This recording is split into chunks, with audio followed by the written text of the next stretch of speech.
going to start this move by doing a traveling left turn, but we're not going to do the full turn. We're going to stop in the middle. The gentlemen are going to place the hand on the follower's shoulder, and then this is going to lead her to turn the other way. We're going to lead her back into a right turn. So at the end of the turn, she should be facing her partner again. I'm going to do it from a cross-body lead now. I'm going to make my right hand connected with her right hand. We go into the traveling left turn, into the turn prep. I'm going to put my right hand above the follower's right shoulder. She's going to make sure there's no space between her legs, and she's going to extend her left arm out and bring it back in for the turn.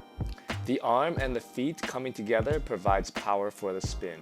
When you're doing the turn preparation, you want to distribute your weight evenly on the ball of your foot and your heel.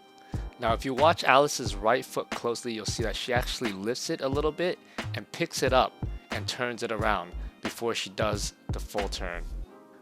The other thing is you want to turn your foot and your head at the same time, then spot your partner as you spin.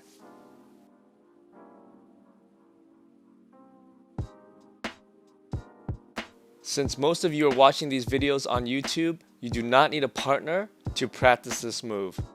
That's it for today's lesson. Thank you for watching, and I hope to see you on the dance floor.